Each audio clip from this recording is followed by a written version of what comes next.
En 1969, el gobierno de Juan Velasco Alvarado impulsó la reforma agraria, un cambio radical que prometía redistribuir la tierra y acabar con la explotación de los campesinos. Pero después de más de 50 años, ¿podemos decir que esta medida fue realmente beneficiosa para el país? Hoy queremos compartir nuestra postura. La reforma agraria en el Perú no fue beneficiosa.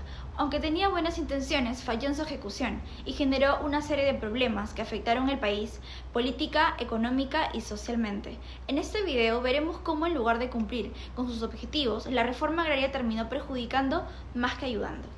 Desde una perspectiva política, la reforma agraria fue planteada como una estrategia para poder empoderar a los campesinos y reducir la influencia de los grandes terratenientes, quienes habían mantenido un control significativo sobre la tierra y por ende sobre gran parte económica rural. Sin embargo, el gobierno militar de Juan Velasco Alvarado no solo la implementó con fines sociales, sino también con el objetivo de consolidar su poder al distribuir las tierras y otorgar parcelas a los campesinos. El régimen buscaba ganarse el respaldo popular en las zonas rurales, donde la mayoría de la población sufría consecuencias de la pobreza y la concentración de tierras. No obstante, la reforma agraria, en lugar de promover un consenso social, terminó por generar una fuerte polarización. Los grandes terratenientes que vieron sus propiedades confiscadas sin recibir una compensación justa o adecuada se convirtieron en opositores acérrimos del régimen.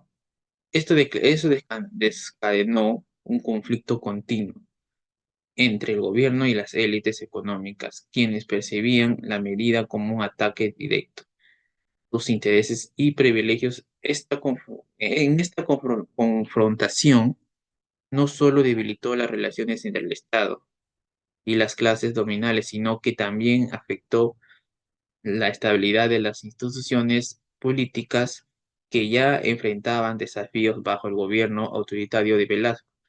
En lugar de consolidar una sociedad más equitativa y cohesionada, la reforma profundizó la desconfianza entre distintos sectores de la sociedad, aumentando la brecha entre el Estado y los grupos afectados por las políticas del gobierno.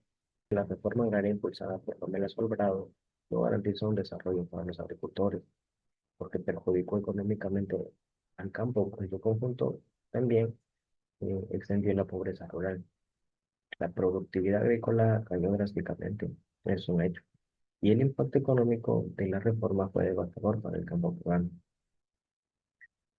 En este periodo, las haciendas se volvieron en aproximadamente 1.200 empresas cooperativas. Estas mismas fracasaron rápidamente y la mayoría terminaron siendo parceladas o abandonadas, muchas de las cuales eh, se entregaron a campesinos sin la capacitación para poder adquirirlas. Las cooperativas agrarias también fueron creadas para reemplazar un modelo de hacienda, fracasando debido a la burocracia, una mala gestión y la falta de incentivos económicos, es decir, la fragmentación de la tierra y la falta de inversión. En tecnología agrícola dejaron al sector incapaz de conseguir los mercados internacionales, también afectando tanto la autoeficiencia alimentaria del país como la capacidad de exportación. O sea, es decir, convirtiendo al país que era netamente exportador, dependiente de alimentos. Eso sería el punto con aspectos económicos. Gracias.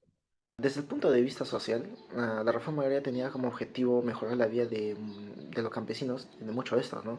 Eliminando el sistema de haciendas que los mantenía en una situación de certidumbre. Pero sin embargo, los beneficios sociales esperados no se materializaron en la mayoría de estos casos, como se pensaba.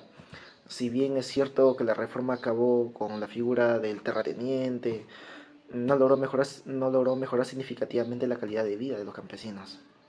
En muchos casos, las tierras expropiadas fueron mal distribuidas o entregadas a personas sin experiencia agrícola, lo que resultó en una falta de producción y al final que la pobreza persistiera. La promesa de justicia social que acompañó a la reforma se desvaneció rápidamente cuando los campesinos se dieron cuenta que no tenían los recursos ni el conocimiento para sacar adelante o sacar provecho a las tierras.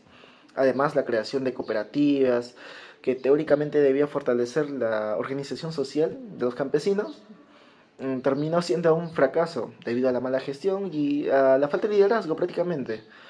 Las comunidades rurales, lejos de beneficiarse, vieron cómo sus problemas se agravaban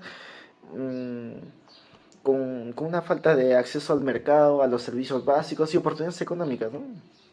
Y en cual la reforma agraria, bueno, se podría decir que la reforma agraria generó cambios significativos en la estructura social, pero no cumplió completamente sus objetivos, dejando un legado complejo que aún influye en la realidad rural peruana.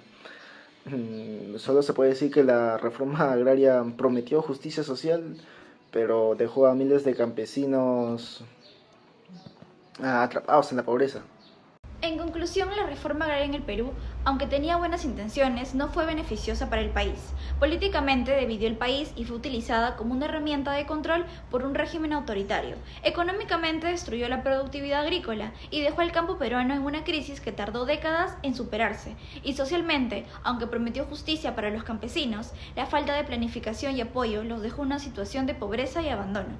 Nuestra postura es clara: la reforma agraria en el Perú no cumplió con sus objetivos y terminó haciendo más daño que bien. Para que una política de redistribución de tierras funcione, no basta con expropiar, se necesita una planificación adecuada, inversiones sostenibles y un apoyo constante a los nuevos propietarios. Sin esos elementos, la reforma agraria no fue más que una promesa vacía.